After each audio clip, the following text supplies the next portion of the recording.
than you were when you were 5 is mitosis.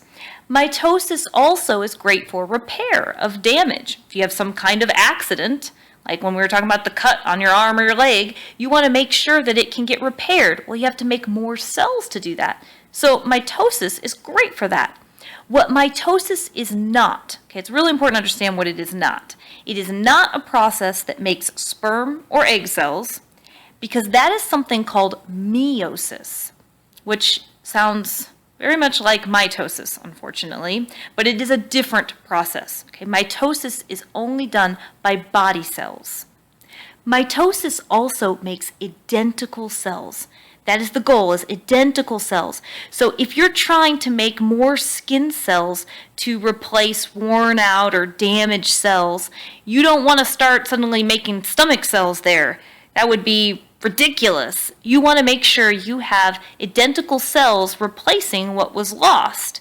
So mitosis makes identical cells. Real important thing. Now, it's also important to understand that your cells are not dividing all the time. That would be a disaster. If all they did was divide, you would just have this rapid, crazy growth. In fact, that's kind of what cancer is. Cancer is uncontrolled cell growth.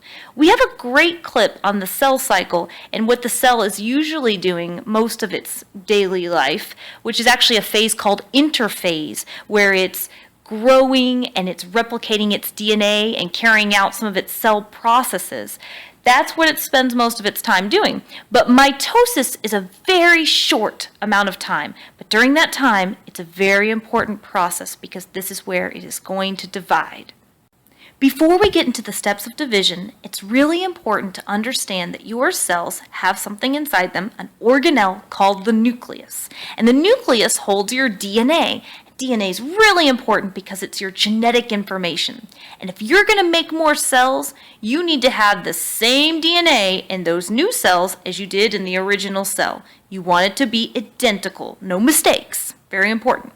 The problem is you've got a lot of DNA, and we've got to get that DNA into the new cells using mitosis. So there has to be a better way to organize that DNA. Like that DNA needs to go to the container store and get organized. Well, what actually happens is that DNA can be organized into these units called chromosomes. Chromosomes are made of DNA and protein. You've probably heard before that humans have 46 chromosomes.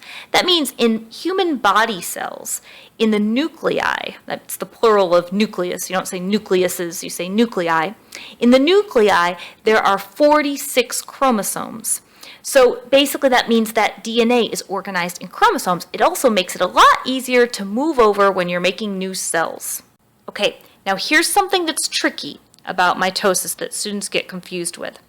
So if you have 46 chromosomes in a cell, you have to duplicate those chromosomes. That basically means you're duplicating DNA, because remember chromosomes are made of DNA and protein.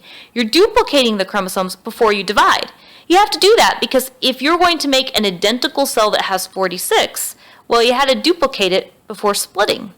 So if you look at our cell cycle video clip, we talk about an interphase, which is a stage that most of the time cells are in. They actually duplicate their DNA.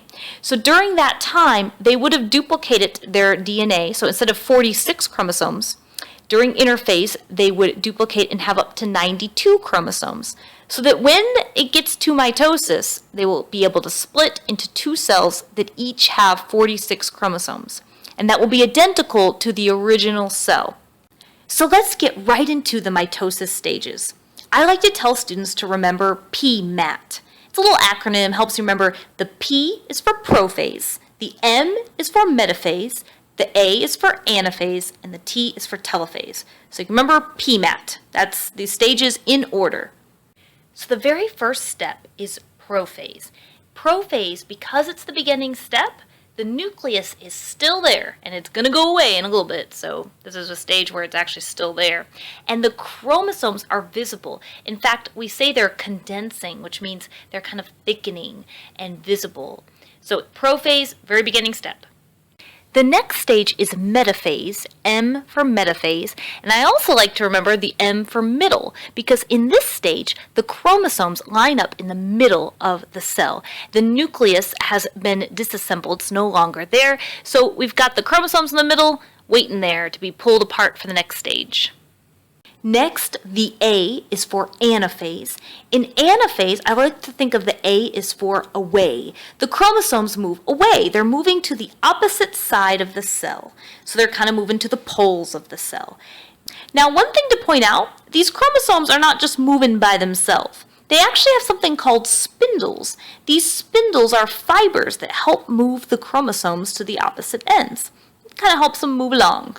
The last stage, the T, is for telophase. And in telophase, the chromosomes are actually at the complete opposite ends, and new nuclei are forming on each side to make these two new cells, and they're starting to surround the chromosomes on both sides.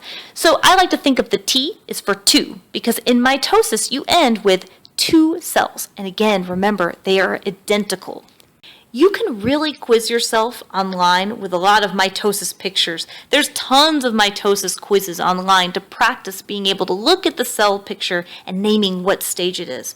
And remember, we really do care about mitosis because without it, we wouldn't understand how cells grow, how they repair damage, and it's really a lot of our cancer research is dependent on understanding mitosis because cancer itself is uncontrolled cell growth. So in other words, uncontrolled mitosis. Well, that's it for the Amoeba Sisters.